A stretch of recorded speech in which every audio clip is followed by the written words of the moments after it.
né? O tema Vivendo com Equilíbrio, né? E é um tema propício para nós, né?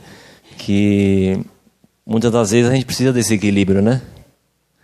Às vezes a gente dá umas cabeçadinhas aí, né? A gente precisa dar uma equilibrada, né?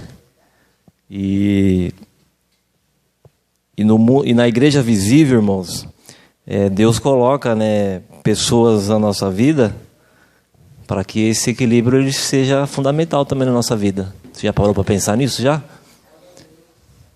Ele pode colocar uma esposa no teu caminho para te equilibrar. Ele pode colocar um esposo na tua família para te equilibrar. Isso na igreja visível, né? Coloca um amigo, né? Coloca aquela pessoa mais que um amigo, mais chegado que o irmão, né? Ele coloca na nossa vida. Então nós vamos aprender um pouquinho hoje sobre vivendo com equilíbrio. E o tema de hoje é honestidade no modo de andar e viver. Vamos fazer a leitura na palavra de Deus. Vanessa já leu, mas nós vamos ler de novo antes de nós orarmos. Em Efésios 5, versículo 15 e 16. Eu vou ler aqui na minha tradução, tá? Aí depois da leitura a gente vai estar orando. Gostaria que você orasse por mim em nome de Jesus. Diz assim, ó: portanto, prestem atenção na sua maneira de viver. Não viva como os ignorantes, mas como os sábios. Os dias em que vivemos são maus, por isso aproveite de todas as oportunidades que vocês têm. Amém? Vamos orar em nome de Jesus? Senhor meu Deus, Pai que está nos céus, ó Deus, eu te agradeço por mais essa oportunidade, Senhor amado, de estar de posse da Tua palavra, Deus. Meu Deus, que eu não fale nada da minha própria vontade, mas que o Teu Espírito Santo possa, Senhor amado, falar por mim, Senhor amado. Usa-me nessa noite, em nome de Jesus, meu Pai. Da mesma maneira que o Espírito Santo inspirou, Senhor amado, os homens de Deus para escrever a Tua palavra, nos usa agora, Senhor, nos inspire a entender essa palavra nessa noite, em nome de Jesus, meu Pai. Santo é o Teu nome, Jesus. Obrigado, Jesus. Amém, Jesus. Amém. Você põe na tela para mim, Gui? Eu fiz uns slides aí para ajudar a gente, irmãos, para a gente ganhar tempo. Como eu disse, né? Nós iremos falar um pouquinho sobre equilíbrio esse mês, né? E como eu disse no início, a gente precisa, de vez em quando, dar uma parada, né? E então fazer uma autoanálise, fazer um balanço, né? De como nós estamos vivendo, como nós estamos levando a nossa vida, né? E nós vamos aprender esse mês sobre o equilíbrio. E segundo o dicionário, irmãos, a palavra equilíbrio significa lá, ó, harmonia, estabilidade, solidez. É o estado daquilo que se distribui de maneira proporcional. É o que nós acabamos de dizer. Às vezes a gente está meio fora do prumo, né? Às vezes a gente está meio desnorteado, né? Então a gente precisa buscar esse equilíbrio, né? Então diz ali, ó, a expressão por equilíbrio significa igualar, contrabalancear. No sentido figurado, equilíbrio significa prudência. Olha aí, o crente tem que ser prudente, nós temos que ser prudente de tudo que nós fazemos. Moderação, nós temos que ser moderados, né? Nem de mais nem de menos, tem que ser moderado, né? E condimento e domínio de si mesmo. Esse é o mais complicado, né? Nos dias de hoje, né? Não é verdade? Como é difícil a gente controlar a gente, né? A gente quer controlar os outros, já reparou? Né? Nós somos... a gente tem uma facilidade imensa, né? Em querer controlar a vida alheia, né? Diga-se de passagem. Né? Mas controlar nós mesmos só pelo Espírito Santo de Deus. E nós vamos recorrer aqui nessa noite para a gente aprender um pouquinho como ter esse autocontrole. Pode passar, Gui. Ó, na vida é mais fácil errar do que acertar. Não é verdade? Se a gente for fazer um balanço, né, a gente mais erra do que acerta. Não é verdade? Mas Deus ele é tão misericordioso, né, que Ele sempre nos dá a segunda chance. A gente erra, a gente cai. O cair é do homem, mas o levantar é de Deus. Né? E a natureza pecaminosa é inerente a cada indivíduo. Fortalece essa tendência. Em razão disso, muitos já se convenceram e se conformaram com a ideia de que é errando que se acerta. Isso é uma frase totalmente fora da Bíblia. Isso é antibíblico. Você não precisa esperar errar para você acertar. A gente tem que buscar o acerto antes de nós errarmos. E a gente busca isso aonde? A gente busca isso dentro da palavra. Dentro desse equilíbrio a gente consegue buscar isso. Ou seja, por que eu vou deixar eu quebrar minha cara? Por que eu vou deixar eu comprometer a minha família, fazer a minha família sofrer, fazer aqueles que me cercam sofrer para me aprender? Isso é antibíblico. Ou seja, eu posso buscar esse equilíbrio antes de eu errar. Né? Amém, irmãos? Estão entendendo? De tal forma, essa realidade está impregnada no inconsciente coletivo, que é mais fácil para o indivíduo detectar os erros do que acertar acertos dos outros. Né? Foi o que eu falei no início. Vamos lá. A nossa esperança é o seguinte, ó, que Paulo diz aos Romanos. Porque por meio de Cristo Jesus, a lei do Espírito de vida me libertou da lei do pecado e da morte. Essa é a nossa esperança. Que esse equilíbrio eu posso buscar através de Cristo Jesus na minha vida. Paulo diz aí. E uma verdade, também é verdade que a carne persiste em sua tendência de dominar e conduzir ao erro, travando uma guerra interna descrita de forma brilhante pelo apóstolo Paulo. Essa guerra interna a gente tem dentro de nós. A cada dia que passa parece que essa guerra aumenta dentro de nós. Né? Pode passar, Gui. Olha o que Paulo diz lá. Esse texto, irmão, é uma verdade tão tremenda nas nossas vidas. Se a gente for ler esse texto, é o que a gente vive. Olha o que Paulo diz lá. Ó, eu não entendo o que faço. Isso é Paulo dizendo. Ó, eu não entendo o que faço, pois não faço o que gostaria de fazer. Olha a briga interna. Pelo contrário, eu faço justamente aquilo que eu odeio. Aquilo que eu sei que eu não posso fazer, eu faço. Isso Paulo dizendo. Se faço o que não quero, isso prova que reconheço que a lei diz o que é certo. E isso mostra que, de fato, já não sou eu quem faz isso, mas o pecado que vive em mim é que faz. Olha esse texto, irmãos. Pois eu sei que aquilo que é bom não vive em mim. Isto é, na minha natureza humana, porque mesmo tendo dentro de mim a vontade de fazer o bem, eu não consigo. Olha a luta interna. Não consigo fazê-lo. Paulo declarando isso, pois não faço o bem que quero, mas justamente o mal que não quero fazer é o que eu faço. Mas se faço o que não quero, já não sou eu quem faz isso, mas o pecado que vive em mim é que faz. Assim eu sei que o que acontece comigo é isto, quando eu quero fazer o que é bom, só consigo fazer o que é mal. Olha isso, irmãos. Dentro de mim eu sei que gosto da lei de Deus, mas vejo uma lei diferente agindo naquilo que faço. Uma lei que luta contra aquela que a minha mente aprova. Ela me torna prisioneiro da lei, do pecado que age no meu corpo.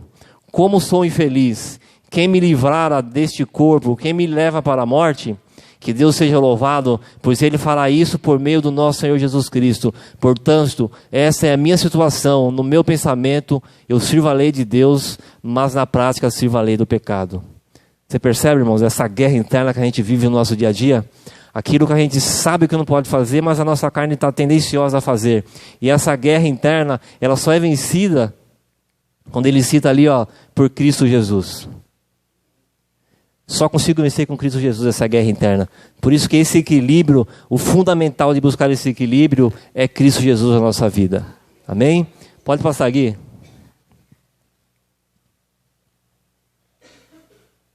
Essas verdades espirituais deixam claro que por nós mesmos não conseguimos equilibrar a vontade da morte, de fazer as coisas certas, com o desejo da carne, de fazer coisas erradas.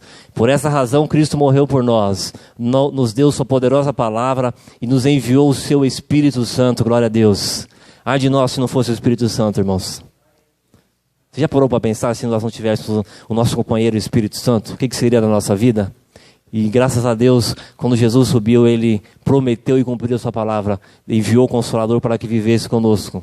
Né? Para habitar em nós, a fim de nos capacitar a viver uma espiritualidade equilibrada nas mais variadas áreas da nossa vida. Ou seja, o Espírito Santo ele nos capacita em N áreas da nossa vida, todas as áreas da nossa vida. Às vezes tem áreas da nossa vida que a gente acha que Deus, que o Espírito Santo não vai atuar, Ele vai atuar. Ele vai atuar na nossa vida profissional, Ele vai atuar no teu casamento, na vida sentimental, Ele vai atuar na vida conjugal, na vida com os teus filhos, Ele vai atuar. Na tua vida financeira, na nossa vida financeira, Ele vai estar atuando. Então, em N áreas da nossa vida, o Espírito Santo, Ele foi deixado para isso. Amém? Pode passar aqui. Vamos lá. O primeiro item que nós viemos estudar, do tema de hoje, honestidade no modo de andar e viver, no modo de andar em qualquer lugar. O cristão ele tem que ter um modo de andar. E isso indifere do lugar que ele esteja. Onde eu e você estiver, a gente tem que fazer a diferença. Eu não posso ser uma coisa na igreja e ser outra coisa na escola. Eu não posso ser uma coisa na igreja e ser outra coisa no trabalho. Eu não posso ser uma coisa na igreja e ser outra coisa em casa. Ou seja, o cristão, ele tem que ter um modo só de viver. Aonde ele pisar a planta dos seus pés, ele tem que dar o exemplo. Aí nós acabamos de ler lá em Efésios, né? Portanto, presta atenção na sua maneira de viver. Ou seja, e sou eu que tenho que prestar atenção. Não é o irmão que está do meu lado que tem que prestar atenção no meu modo de viver. É eu que tenho que fazer a minha autoanálise e perceber da maneira que eu estou vivendo. É isso que Paulo diz ali. Não ande como ignorantes. Ou seja, não ande fazendo as coisas a bel prazer, né? Achando que está tudo certo, né? Não se importando com nada. Né? Hoje a gente vive numa sociedade que não se importa mais com nada. Né? A gente vê aí as coisas acontecendo, né? As pessoas não se importam mais com as pessoas que estão do seu lado. Eles falam o que quer, ouvem o que quer, agem da maneira que quer. E o cristão não, ele tem que agir sabiamente. Amém? Muito bem. Pode passar aqui, para a gente ganhar tempo. Olha lá, ó. Onde esses testemunhos precisam ser notados para que os de fora não tenham o que falar de você. Uma coisa que a gente tem que tomar cuidado, irmãos, e é bíblico, nós vamos ver daqui a pouco, que eu como cristão, eu tenho sim que me importar do que as pessoas pensam de mim. Você já leu isso na Bíblia? Já leu? Não leram? Daqui a pouco a gente vai ler. Às vezes a gente fala assim, não me importam com o que as pessoas vão pensar. Isso é antibíblico. Você como cristão, você tem que se importar sim com o que as pessoas irão dizer de você. Você como cristão ainda tem que se importar o que a sua família vai dizer de você. Você tem que se importar o que a sua igreja vai dizer de você. No seu trabalho, o que as pessoas estão dizendo de você. Você como cristão tem que se importar. Nos seus negócios, na escola, na faculdade, nos cursos que você faz, nas redes sociais, que hoje é uma febre, né? Cada um fala o que quer, ouve o que não quer, aí questiona, aí é uma brigaiada danada, né? As redes sociais é um terror, irmãos. Vocês sabem o que eu estou falando, né? E é verdade, né? É complicado, né? Assim, é uma ferramenta excelente, né? Para divulgação, para você fazer apresentações, né? Mas infelizmente as pessoas muitas vezes não sabem usar, né? Para os seus vizinhos, isso é importante. Muitas vezes a gente fala, eu não me importo com o meu vizinho, o que ele pensa de mim. Não, irmãos, isso é antibíblico. Você tem que se importar, sim, do que o seu vizinho está pensando de você. Nós vamos ver daqui a pouco. Pode passar aqui. Olha lá, ó. 1 Tessalonicenses 4 diz assim, ó. Procurem viver em paz, tratem dos seus próprios assuntos e vivam no seu próprio trabalho, como já dissemos antes.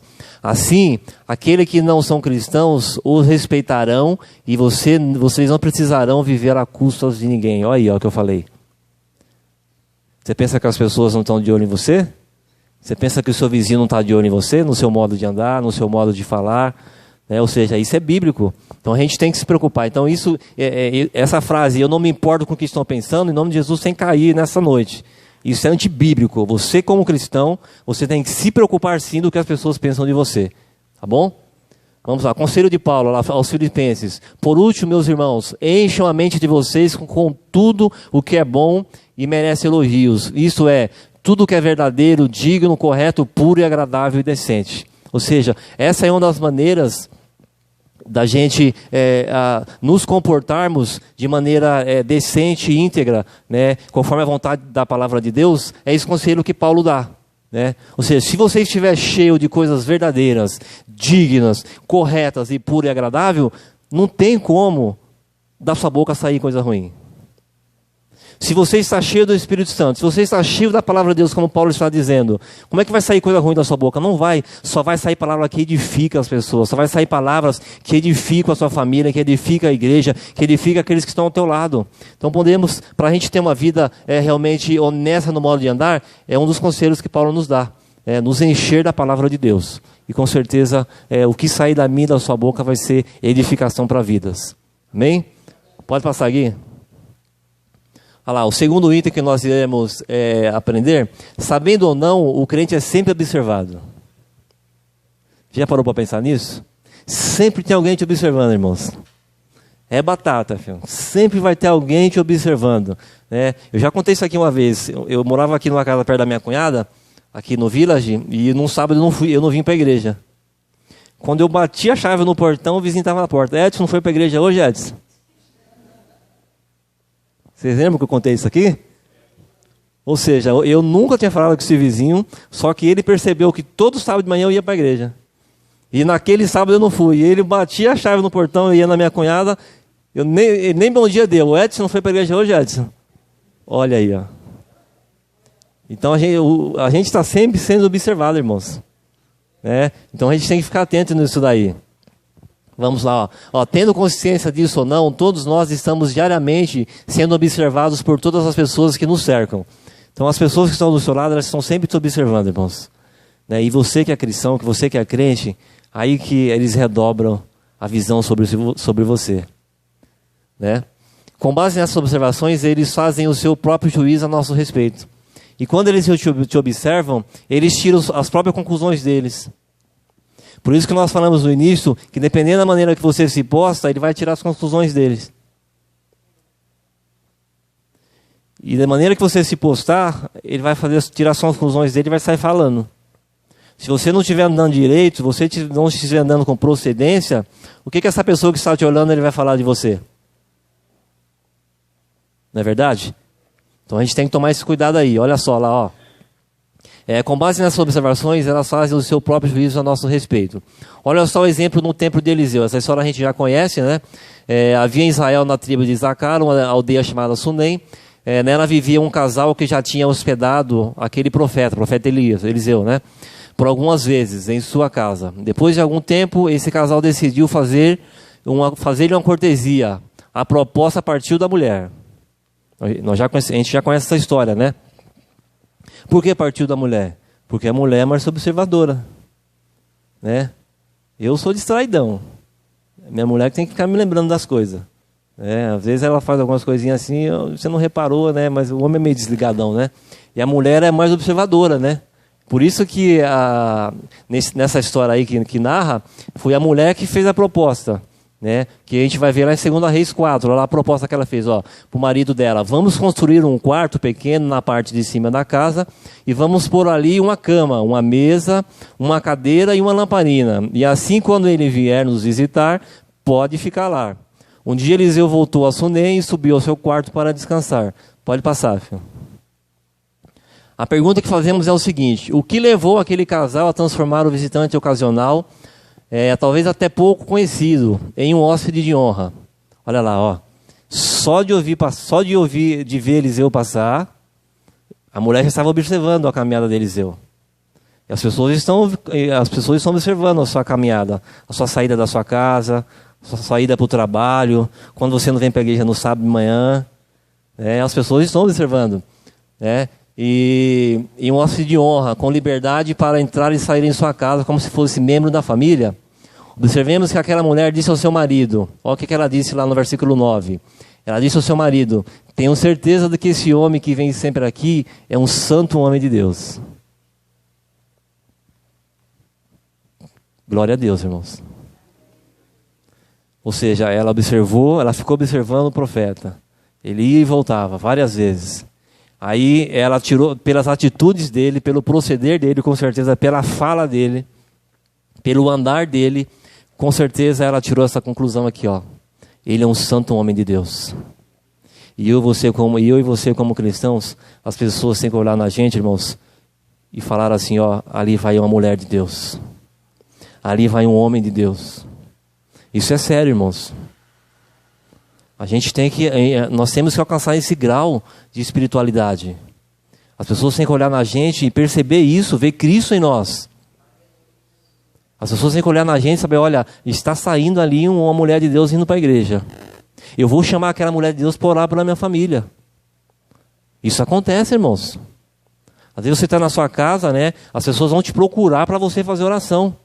E como você vai fazer oração, como as pessoas vão ter essa referência de você como uma mulher e um homem de Deus, se você não dá testemunho, se nós não dermos testemunho, se nós não andarmos com procedência no nosso modo de viver, modo de andar. E foi isso que aconteceu com o profeta Eliseu. Ou seja, ele, com certeza, com o seu testemunho, a mulher viu que ele era um homem de Deus. A explicação, Eliseu sabendo ou não, havia sido por algum tempo objeto de observação por parte daquela mulher. Ou seja, aquela mulher ficou observando Eliseu. E, felizmente, eu coloquei ali, o resultado dessa observação foi positiva. Graças a Deus. né, que Eliseu realmente era um homem de Deus, né, e que nessa noite eu e você possamos ser mulheres e homens de Deus, ou seja, na tua casa, na tua família. Coloca isso na tua mente, irmãos, em nome de Jesus. Eu não canso de dizer, você tem que ser um diferencial na sua família. Ou seja, Deus te colocou na sua família para você ser um diferencial. Ou seja, e eu e você, nós temos que fazer essa diferença na nossa família. Independente do credo dos nossos familiares, nós temos que fazer a diferença ali. Ou seja, as pessoas têm que olhar para a gente e ver que nós somos diferentes, que nós somos homens e mulheres de Deus. Ou seja, e é através do nosso andar e do nosso proceder que isso acontece. Amém? Estão entendendo? Amém? Está muito rápido, não? Não? Pode passar aqui. Tudo certinho, filha? Então tá bom, ela não olhou para mim ainda, então tá bom. Acho que ela está com o cronômetro ali, que ela está com o celular na mão. Vamos lá, o terceiro, está acabando. Honestidade do cristão é testada. Muitas vezes a nossa honestidade, nosso proceder, nosso andar, ela é testada, irmãos. Às vezes o inimigo, as situações nos armam algumas pegadinhas que a gente tem que ficar esperto, né? E elas acontecem justamente para testar-nos. Para testar nossa fé, para testar nossa honestidade, para testar o nosso modo de viver, como eu vou agir. Então isso acontece na nossa vida. Ó, o que aquela mulher teria visto em Eliseu? Como resultado de sua observação, em que aspectos de sua vida Eliseu era visto de forma diferente dos outros homens? Ao observá-lo, o que levou a concluir que se tratava de um homem de Deus, seu modo de andar, seu modo de vestir, seu modo de falar, seus gestos, seu modo de agir, alguma coisa especial foi visto nele, embora não saibamos o que é. É sempre difícil saber até que ponto as pessoas são capazes de nos observar. O que sabemos com certeza é que todos esperam ver em nós o que não estão acostumados a ver em outras pessoas. Pedro enaltece nossa atual condição de filhos de Deus, dizendo, ou seja, as pessoas esperam ver em nós, irmãos, como cristãos, tudo aquilo que ela não vê nos outros. Então, as pessoas do mundo, elas têm o cristão como uma pessoa diferente. Então, quando o cristão ele sai um pouquinho da linha, ele já é visto, ele já é tido como vitrine já. Olha, você não pode fazer isso, você é cristão, hein? A primeira coisa que ele fala, você não é crente? Já aconteceu isso com você já? Às vezes você dá assim, uma vacilada e você sai para fazer alguma coisinha, aí a pessoa fala, mas você não é crente? Você não fazia isso? Já aconteceu comigo, você não fazia isso, Elvis? Por que você está fazendo isso agora? Ou seja, o nosso proceder, o nosso andar, o nosso caminhar, né, é testado diariamente. E Pedro diz lá, ó, o que ele diz para nós? Que a gente tem que ser diferente, ou seja, mas vocês são raça escolhida, sacerdotes do rei, ou seja, nós somos escolhidos por Deus, por Cristo, a nação completamente dedicada a Deus, o povo que pertence a Ele. Vocês foram escolhidos para anunciar os atos poderosos de Deus, que o chamou da escuridão para a sua maravilhosa luz. A gente saiu das trevas, Jesus nos chamou para a luz. Então, a luz ela tem que brilhar nas trevas. Ou seja, você não pode chegar na luz e se escurecer também. Né? A gente não pode chegar num lugar que não é da vontade de Deus e a gente se enturmar e achar que está tudo normal. Está errado, irmãos. A gente tem que fazer a diferença. Eu não estou dizendo que você não pode frequentar as festas dos seus amigos, dos seus familiares. Mas ali onde você estiver, você tem que ser a diferença. Ou seja, as pessoas têm que olhar para você e perceber que, olha, aquela pessoa ali é diferente. Ele está aqui conosco, né, está participando conosco, só que o proceder dele é diferente. E é isso que ele está dizendo. Ó, ele nos tirou das trevas para a luz. Então, aonde eu estiver, eu tenho que ser diferente. Eu não posso ser como camaleão. O crente camaleão. Você já viu falar no crente camaleão? O crente que se adequa a qualquer lugar que ele está. Ou seja, se ele está na balada, ele vai entrar no ritmo da balada. Né? Se ele está no lugar que está a bebedeira, ele vai começar a beber também. Se ele está no lugar que está cantando funk, ele vai cantar funk também. Isso é o crente camaleão. Ou seja, isso é antibíblico. Ou seja, eu tenho que ser diferente. Ou seja, as pessoas têm que olhar em mim e ver Cristo em mim. Ou seja, e perceber que eu sou diferente. Ou seja, aí ele dando a brecha, você entra com a luz na vida dele. Amém? Glória a Deus. Pode passar aqui. Olha lá, ó. É normal, portanto, que as pessoas É normal, portanto, que as pessoas esperem que aqueles que fazem parte do povo de Deus sejam honestos. É isso que eu acabei de falar. Isso é sério, né? Isso é sério e é fato, irmãos. Você como cristão, as pessoas vão sempre esperar que você é honesto, porque eles sabem que Deus é justo. E se você é cristão, você é crente, eles sabem que você serve a Deus. E quem serve a Deus é honesto e é justo. Então as pessoas sempre vão achar em você que você é uma pessoa honesta. Aí eu coloquei ali, ó, um dos lugares que nós somos testados é nos negócios, ó. É dever do cristão usar e exigir a clareza em suas transações comerciais, recusar propostas desonestas. Hoje a gente vive num país tão corrompido, né? Tudo é a base da propina, tudo é a base do suborno. E muitas vezes nós somos testados nessa área. É na empresa. Aquele que toma conta da parte financeira da empresa, ele é testado, né? Aquele que administra bens da empresa, ele é testado para o suborno. Então o cristão, ele vai ser testado nessas áreas. A gente tem que estar firme, a gente tem que estar fundamentado, equilibrado, ao ponto de entender que isso é coisa de Satanás. É seta de Satanás para a tua vida para te desequilibrar. Então a gente é testado nos negócios também. Pode passar, Gui. Serve para a gente ficar de alerta. Olha lá, ó. Outro lugar que nós somos testados, irmãos, é na relação com vizinhos. Ó, tanto quanto possível, o cristão deve se relacionar-se bem com todos, começando com aqueles que lhe estão mais próximos, como os familiares e vizinhos. Irmãos, isso é fundamental, irmãos. Uma das maneiras de nós pregarmos o Evangelho, uma das maneiras de nós testificarmos Cristo é para a nossa vizinhança e para a nossa família. Então, o cristão, ele é testado com seus vizinhos. Sabe aquele vizinho que te tira a paciência? Você está sendo testado. Sabe aquele vizinho que você levanta de manhã, ele já pega no teu pé, você está sendo testado. E você tem que fazer a diferença para ele. Você tem que ter esse equilíbrio, você tem que agir com sabedoria. Ali diz assim, ó, não deve se desentender com essas pessoas por qualquer motivo. Às vezes qualquer motivo, né, a gente se desentende com as pessoas, né?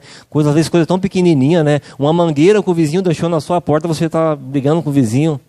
Né? O vizinho cortou as plantas, aí ficou um pouco de sujeira na sua porta, você sai fazendo um escarcéu na frente da casa do vizinho. Então, por mínimas coisas, hoje as pessoas estão estressadas. Né? Então a gente tem que tomar esse cuidado. Às vezes o vizinho deixou o carro na sua porta, você já fica todo estressado, todo bravo. Né? Não, a gente não pode ser assim, irmão. A gente tem que tentar ter esse equilíbrio, né? De pensar antes de falar. Né? Essa é a palavrinha que eu estava procurando. Né? Hoje as pessoas não pensam para falar. Né? Elas soltam, só depois que soltou que ela pensa. Aí às vezes pode ser tarde, né? Aí às vezes pode ser tarde, você já matou o vizinho, já matou seus familiares, né? Olha lá, servir-os com prazer, quando solicitado ou perceber que precisam de ajuda. Às vezes você percebe que seu vizinho precisa de ajuda, vá ajudar ele. Você vai estar proclamando a Deus. Ou seja, pelo seu ato, pela sua dedicação, né, pelo seu carinho em querer ajudar o vizinho, né, as pessoas que estão ao seu lado, você está demonstrando que você é filho de Deus, que você está ali para servi-lo também. E às vezes até você não falar, só o seu ato, você já está ganhando aquela pessoa para Jesus. Ela vai ver que você é diferente. Tá bom? Vamos lá? Mas também evite aquelas amizades exageradas. Também nem muito exagero, né? Aquela amizade exagerada com os vizinhos, né? Não sai da casa do vizinho, né? Janta no vizinho, almoça no vizinho, toma café no vizinho, né? A gente tem que ser equilibrado, né? Muitas das vezes o vizinho não fala, mas incomoda, né? Então a gente tem que ter esse equilíbrio, né? Ou seja, não é chegar na sexta-feira, na sexta-feira à noite e sair só na segunda na casa do vizinho, né? Muitas vezes acontece, né? Do parente também, né? Às vezes você vai visitar o parente, né? O parente doido para sair, você não sai da casa dele. A gente tem que ter um simancol, né? Tem que ser tudo moderado, né? Não é verdade? Às vezes acontece, né? Você percebe que o parente quer sair e você está ali, né? Visitando o parente, né? A pessoa pega a vassoura, né? Finge que vai varrer, mas com vontade de dar na cabeça para a pessoa ir embora, mas não vai. Então, nada de amizade exagerada, né? A gente tem que ser moderado, né? O cristão tem que ser moderado, é o que nós estamos aprendendo.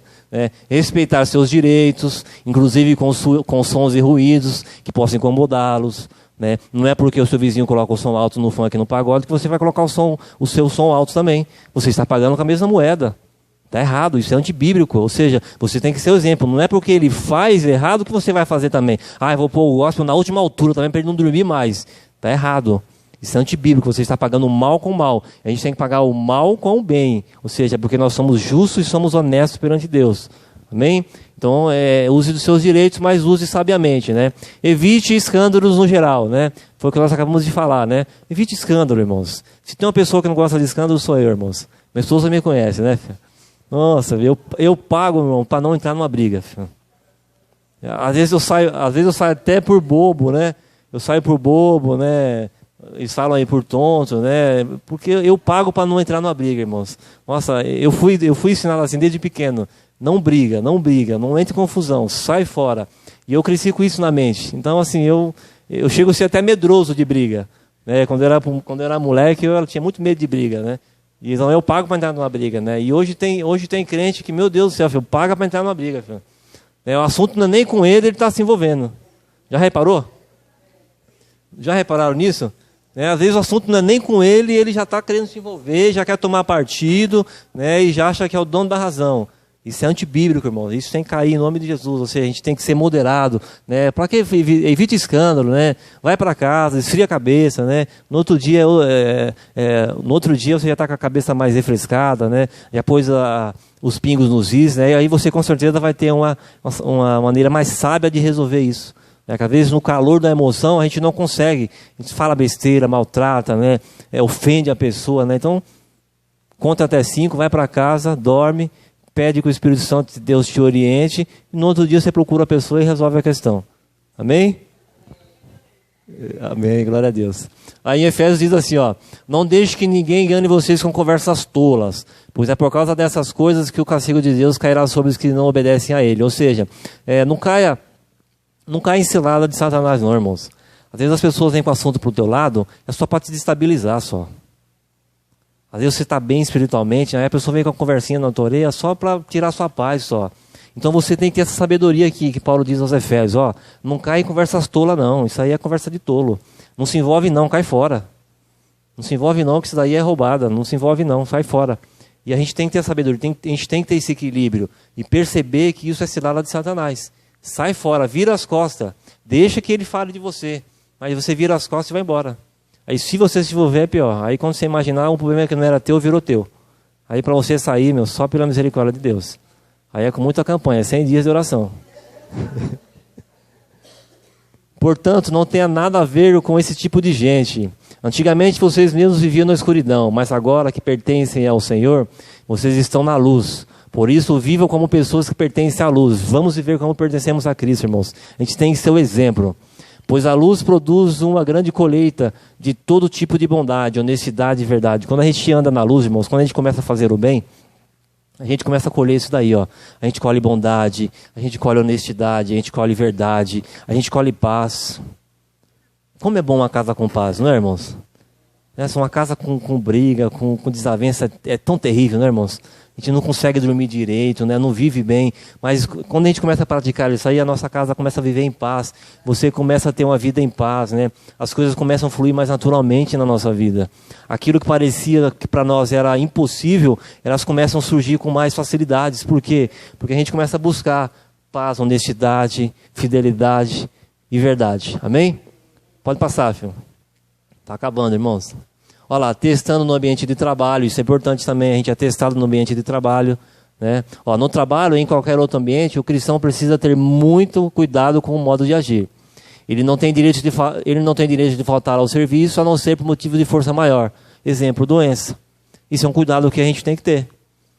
Não é porque nossos amigos lá no trabalho vai buscar atestado lá, não fica doente, mas vai no postinho buscar atestado e leva para a empresa, isso é pecado, viu, irmãos? Pode fazer isso não, em nome de Jesus. Vocês não fazem não, né? Aqui a gente não faz não, em nome de Jesus, né? Ou seja, isso é pecado. Nós estamos roubando o nosso patrão. Ou seja, porque ele nos paga por 30 dias. E se ele me paga por 30 dias, eu tenho que cumprir esses 30 dias. A menos que seja por motivo de doença ou outro motivo de força maior. Então nós estamos tentados nisso. Nosso amigo fala, não, vai lá, fica em casa, pega lá no postinho lá um atestado e está tudo certo. Isso é pecado. Nós estamos roubando ao nosso patrão. Não fazer corpo mole, né? Ou seja, às vezes o encarregado sai, né? E a gente faz corpo mole. Isso é pecado também. A produção ela tem que girar. Eu sou chefe de produção, eu pego no pé da turma. Eu estando ou não, a produção tem que rodar, tem que girar. E muitas das vezes, né, a gente faz corpo mole, isso é pecado. Biblicamente isso é pecado. Ou seja, porque ele está nos pagando para trabalhar. Então eu não posso fazer corpo mole. Não é porque o meu amigo faz que eu vou fazer também. A gente tem que ser diferente. Não é isso? A gente tem que ser equilibrado. Né? Obedecer os horários estabelecidos. Ou seja, todo dia chegar atrasado no trabalho. Isso é pecado também. Se a gente for parar para pensar, isso é pecado também. Ou seja, no finalzinho do mês a gente quer receber o salarinho cheio, não quer? Só que a gente esquece que a gente chega 20, 15 minutos atrasado todo dia. Então isso é pecado também, para a gente ficar esperto nisso daí. Conversar somente o necessário, que nós acabamos de dizer, o crente tem que ser prudente. Em empresas e firmas tem muita rodinha de conversação. Então nós como cristãos a gente tem que nos policiar. Ou seja, se eu vejo que aquela conversinha ali não é do agrado de Deus, que o negócio está indo para um lado que é propenso para o mal, por que eu vou ficar ali participando? Eu tenho que ter essa sabedoria, eu tenho que ter esse equilíbrio de saber que eu tenho que sair fora dali. Não é porque eu estou na empresa junto com eles que eu tenho que participar das conversas que eles estão tendo. Eu tenho que sair fora, né? Ou seja, eu tenho que me policiar nisso daí. Não se colocar ao lado dos agitadores. Toda empresa tem um agitador, não tem? Toda empresa tem aquele lá, o agitador, né? Que para ele nada tá bom, tudo está errado, né? O patrão não presta, o salário que ele ganha não presta, nada dá certo, sempre tem esse agitador. Então eu como cristão, eu tenho que me policiar, eu tenho que ter esse equilíbrio em saber que eu não posso tomar partido dessa pessoa. Ou seja, se eu tomar partido, eu tô no mesmo patamar dele. Né? Então tem que ter esse policiamento aí. Não desrespeitar a chefia, ou seja, independente se o chefe é bom ou é ruim, você tem que respeitar ele. Já parou para pensar nisso? Seu chefe pode ser chato do jeito que for, mas você tem que respeitar ele, você é crente. Você é cristão, você é diferente. Ou seja, você respeita ele ao ponto dele não te ofender espiritualmente e biblicamente pela sua fé que você guarda. Mas enquanto ele não estiver te ofendendo nesses princípios bíblicos, você tem que respeitar ele. Agora, quando o desrespeito dele passar para o lado moral, biblicamente dizendo, né, ou espiritualmente, aí você tem que parar e conversar com ele, né? Mas enquanto isso não acontece, você tem que respeitá-lo, independente do que ele está mandando você fazer ou não, tem que respeitar. Não atingiu sua moral e ética, você tem que respeitá-lo. Isso é bíblico, tá bom, irmãos? Muito bem, vamos lá. Ao contrário de tudo isso, o cristão deve reconhecer e entender que aquela porta que Deus... Ao contrário de tudo isso, o cristão deve reconhecer e entender que aquela porta foi Deus que abriu para o seu sustento e de sua família. Então, ainda no trabalho, a gente tem que reconhecer isso. Que foi Deus que abriu aquela porta para você. E se Ele abriu, você tem que agir como tal ali dentro. Você tem que ser diferente. As pessoas têm que olhar para você ali dentro e perceber, ali tem um homem de Deus, ali tem uma mulher de Deus. Amém, irmãos? Pode passar. Já está acabando, irmã Vanessa. Vamos lá. Testado na família. A família para aquele que tem é o grupo social mais próximo. Ou seja, a família é o meio que você está mais próximo no seu dia a dia, correto? Ou seja, então você é testado ali também. Então não devemos medir esforço no sentido de desenvolver a boa convivência entre os membros da comunidade. Eu e você como cristão, irmãos, a gente tem que fazer de tudo, irmãos, para que nossa família seja um ambiente agradável. Ou seja, isso é bíblico. Eu tenho que fazer com que a minha família seja um ambiente agradável. Independente, independente do papel que você exerça, se você é pai, se você é mãe, se você é filho, neto, avô, você tem que tornar esse lugar aprazível. Ou seja, a sua família, ela tem que ser um lugar agradável para você viver. O seu lar tem que ser um lugar agradável. Ou seja, independente da função que você exerce, tem que ser um lugar gostoso de você chegar. Sabe aquele lugar que o dia que você trabalha o dia inteiro, aí você não vê a hora de chegar em casa porque você sente prazer em estar no teu lar? Não é assim que acontece, irmãos? Comigo é assim, irmãos. Eu passo uma tormenta danada no meu trabalho durante o dia, um estresse danado, elevadíssimo grau de estresse. Eu não vejo a hora de chegar em casa, encontrar minha esposa e meus filhos. Porque eu tenho que fazer do meu lar que seja um lar aprazível, um lar agradável. Ou seja, o cristão tem que lutar para isso. Ou seja, se isso não está acontecendo, em nome de Jesus, lute, irmãos. O teu lar tem que ser uma extensão da igreja, tem que ser um convívio agradável para as pessoas que ali moram. Tá bom, irmãos? Então isso é bíblico também. Olha lá, e o Salmo 108 diz assim, a respeito do lar ainda. Feliz aquele que teme a Deus, o Senhor, e vive de acordo com sua vontade. Se você for assim, ganhará o suficiente para viver, será feliz. E tudo dará certo para você. Isso na casa, Em casa, a sua mulher será como uma parreira de uva, uma parreira que dá muita uva, e em volta da mesa os seus filhos serão como oliveiras novas. Isso é o que Davi, ele declara. Um lar quando ele tem Deus, um lar quando ele tem Cristo, ele é um lar abençoado. A sua esposa vai ser frutífera, os seus filhos vão ser como oliveiras ao redor da mesa. Então vai ser um lugar gostoso de você estar. Ou seja, e tudo que vier ali para tentar-nos, vai tudo à tona, vai tudo cair por terra, porque é um lar que está edificado na presença de Deus. Tá bom, irmãos? Pode passar, filho. Ó, testado na igreja. A nossa honestidade, o nosso modo de andar é testado na igreja. Olha lá, ó. A igreja é vista como lugar, é o ponto de encontro dos fiéis, não é isso? É o nosso ponto de encontro aqui. Eu não vejo a hora de chegar aos dias de culto. Você é assim? Eu fico contando as horas em casa, irmãos, no sábado, no domingo, de chegar para encontrar meus irmãos. Eu sinto prazer em encontrar meus irmãos na igreja. Então a igreja é um ponto de encontro dos fiéis. O local onde se reúne para os seus atos de celebração coletiva, ou seja, é o lugar onde a gente se encontra para a gente ter uma comunhão coletiva, uma celebração coletiva, onde cada um adora a Deus juntos aos demais. Ou seja, a gente tem o nosso momento singular de adorar a Deus, né? Em casa, né? onde a gente esteja. Só que na igreja é o lugar onde eu vou adorar a Deus e celebrar a Deus junto com vocês. Então eu tenho que sentir alegria nisso. Ou seja, nós temos que sentir essa alegria de vir para a igreja e adorar a Deus juntos, né? Olha lá, onde cada um adora a Deus junto com os demais. Como instituição, a igreja é o corpo de Cristo. Isso a gente já está careca de saber, né? Que a igreja é o corpo de Cristo. Nós somos o corpo, nós somos membros do corpo de Cristo, né? E cada um dos seus fiéis é um membro particular desse corpo. A principal característica do corpo é a unidade. Ou seja, o corpo de Cristo, a característica principal é a unidade. E eu e você, nós temos que estar unidos. Ou seja, a gente tem que buscar essa unidade, né, a cada dia. Então, cabe a cada crente, irmãos, dessa comunidade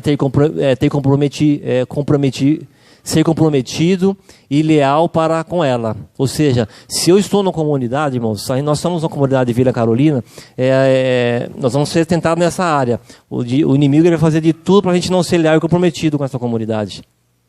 Já parou para pensar nisso? Que ele faz de tudo, né? Ele coloca seta no seu caminho, ele coloca levante no seu caminho, para que você não seja comprometido e seja leal com a comunidade que você congrega. Então nós temos que estar alerta a esse ponto, ou seja, nós temos que ser comprometidos e leal para a comunidade que a gente congrega. No caso, Vila Carolina. Né?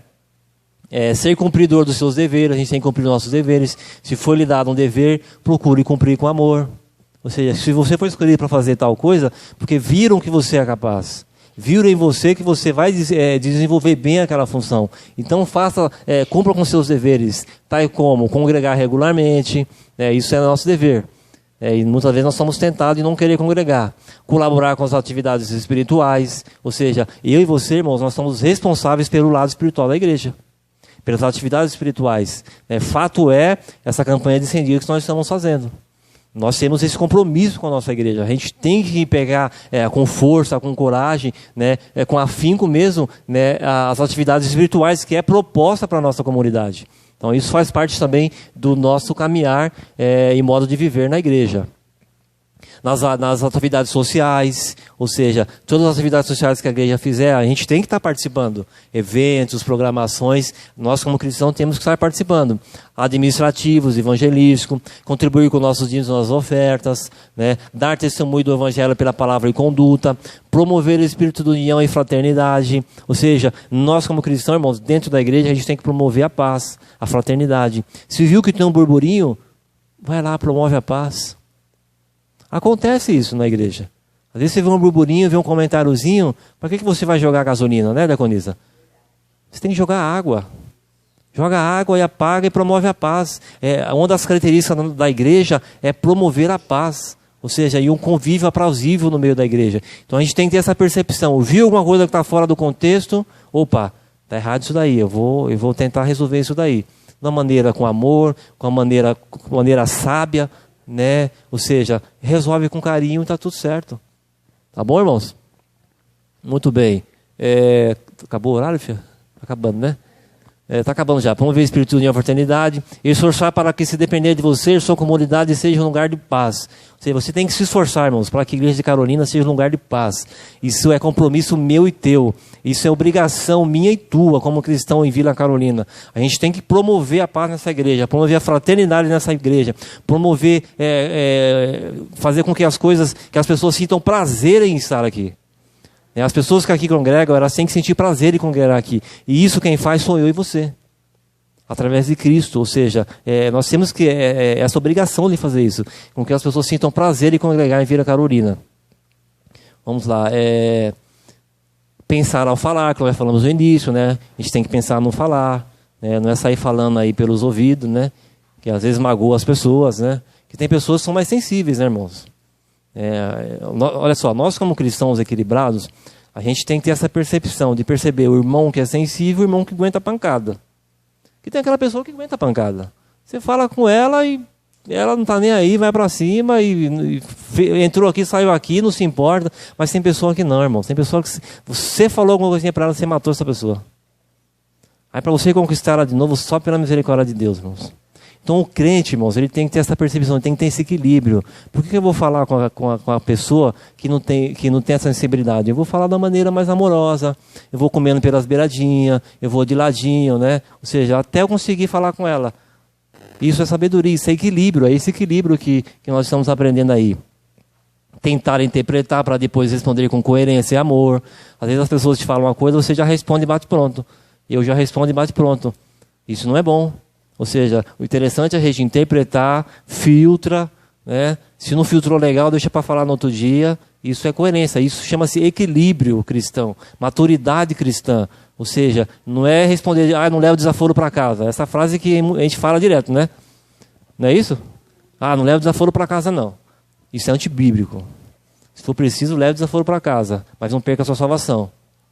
E não cabe de matar a pessoa que está te ofendendo. Às vezes, se você responder à altura ou mais do que ela, você está matando ela. Você está só enfiando mais ela no buraco. Então, se for preciso, leve desaforo para casa. Aí pensa, tranquiliza, procura a pessoa, resolve a situação. Isso é equilíbrio, tá, irmãos? Observar e respeitar suas tradições e seus costumes. Isso é importante, irmãos. A gente vive numa comunidade. Então a gente tem que ter essa percepção, já está acabando, ter essa percepção de entender que toda a comunidade ela tem tradições, ela tem costumes, e eu tenho que respeitar isso.